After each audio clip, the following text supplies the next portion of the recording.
Berarti sinten, siapa orang yang terdekat terhadap Nabi Muhammad?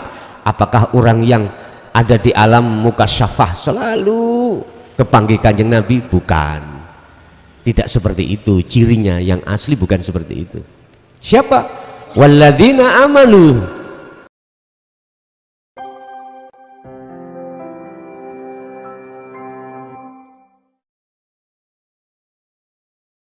Untuk malam hari ini kita akan membahas siapakah orang yang terdekat terhadap kanjeng Nabi. Ini kan sih bahasanya makhluk nggih, bahasanya makhluk. Kalau dinaikkan, siapakah orang yang terdekat pada Allah? Inna akramakum indallahi atqakum. Berkenaan dengan itu, monggo dibuka di dalam surat Ali Imran ayat moton ini moto plus nih, ayat 68. Orang yang terdekat beliau itu siapa? Apakah waktu zaman khalifah? Bukan. Siapa? Itu kan secara fisik, ya. Itu kita pembahasannya secara fisik. Memang orang yang terdekat terhadap beliau adalah para khalifah, khulafaur rasyidin, Abu Bakar, Umar, Utsman dan Ali. Cuman yang kami bahas itu secara rohaniah, secara rohaniah. Bismillahirrahmanirrahim. Inna awwalan nas bi Ibrahim alladzi taba'uhu. Sesungguhnya orang yang terdekat terhadap Nabi Ibrahim adalah orang-orang, ini ngomong Nabi Ibrahim dulu, adalah orang-orang ittaba'uhu kang podo mengikuti, ittaba'uhu yang sama mengikuti orang-orang itu terhadap ajaran Nabi Ibrahim. Siapa orang yang mengikuti ajaran daripada Nabi Ibrahim? Di sini dikatakan wahadza an-nabiyyu walladzina amanu. Itulah kanjeng Nabi Muhammad, walladzina amanu, dan orang-orang yang beriman terhadap ajaran yang dilaksanakan oleh kanjeng Nabi. Lah disinilah Bapak Ibu, sebagai uraian saya, ajaran yang bagaimana yang diikuti oleh kanjeng Nabi dan yang dilakukan oleh Nabi Ibrahim. Millata Ibrahim Hanifah, dibuka di dalam surah Al-An'am ayat 79. Itu yang dilakukan kanjeng Nabi Ibrahim alaihissalam. Surat Al-An'am mulai 76 sampai 78 itu ketika saat beliau Nabi Ibrahim belum ketemu Allah. Beliau menganggap bintang Tuhan. Ketika bintang itu hilang, oh bukan. Menganggap bulan itu Tuhan ketika malam hari, ketika hilang, oh bukan. Siang bertemulah matahari, menganggap itu Tuhan. Ternyata waktu malam hari matahari tidak ada, oh bukan. Awalnya seperti itu.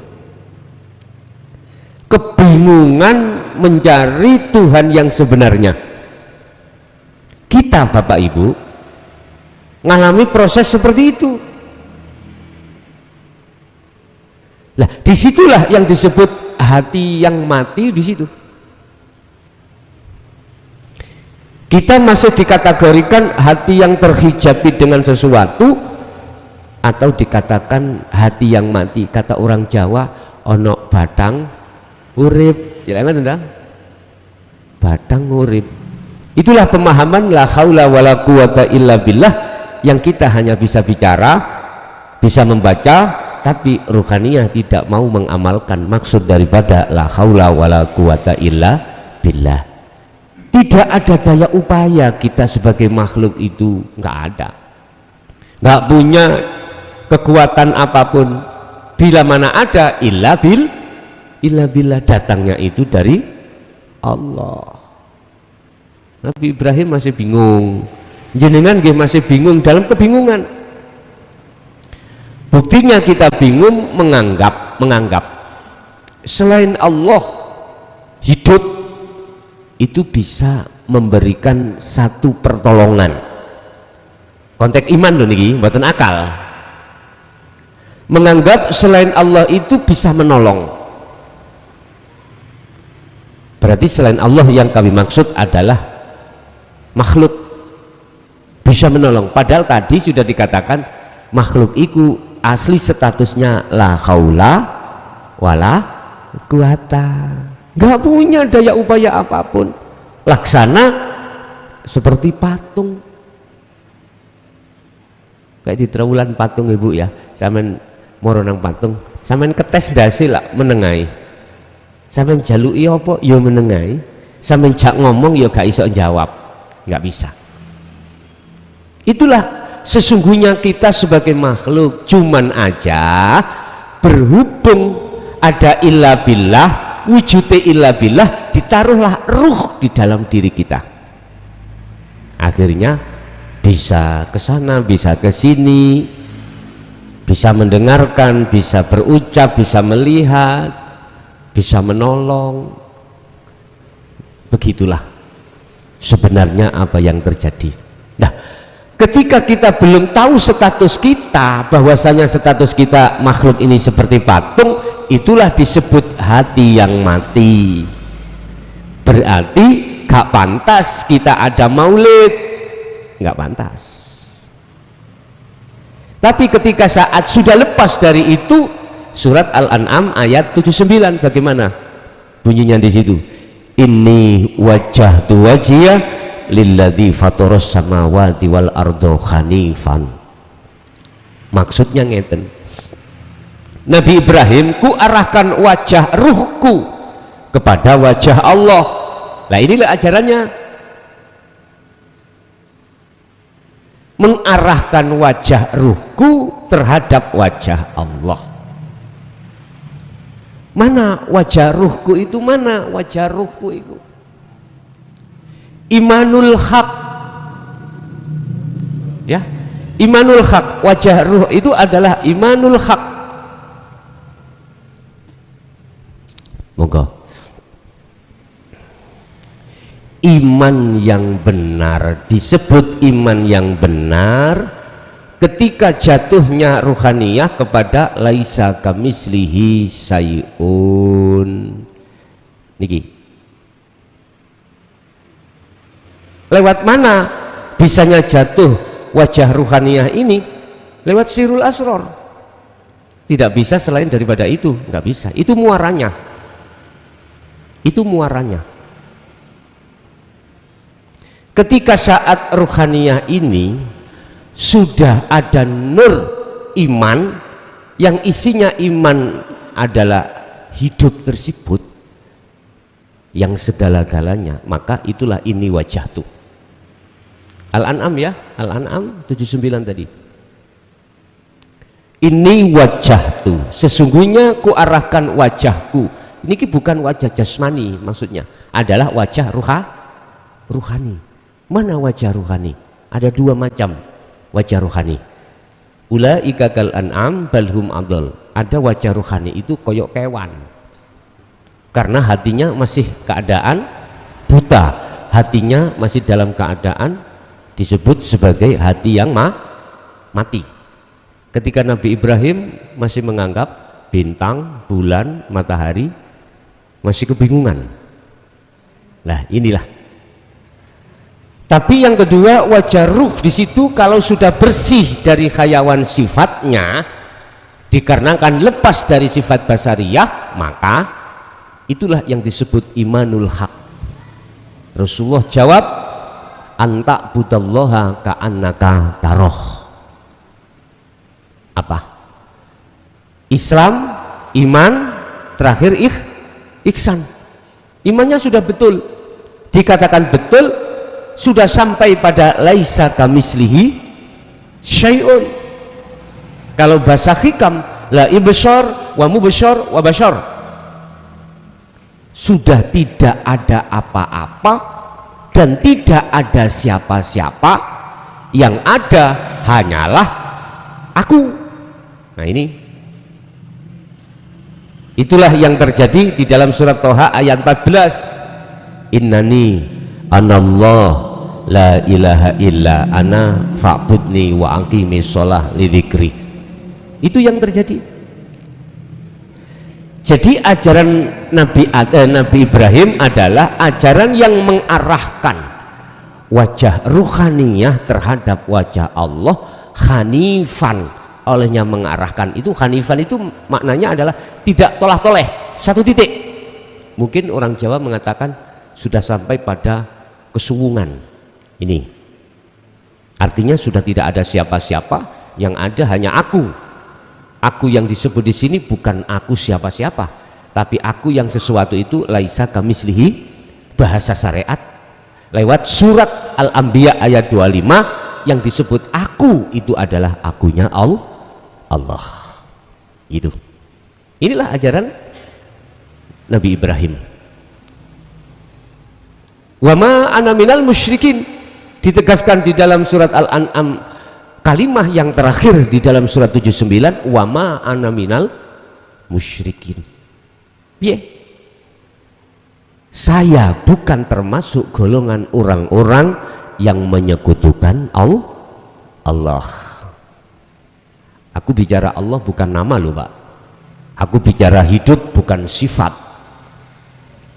Aku bicara Allah untuk memudahkan masuk di dalam laisa kamislihi syai'un, untuk memudahkan Anda untuk bertemu terhadap yang memiliki nama Allah. Maksudnya begitu. Lah, termasuk orang yang terdekat terhadap Nabi Adam adalah An-Nabiyu. Menurut surat Ali Imran tadi ayat berapa tadi Pak? 68 ya. Ayat 68, An-Nabiyu adalah Kanjeng Nabi.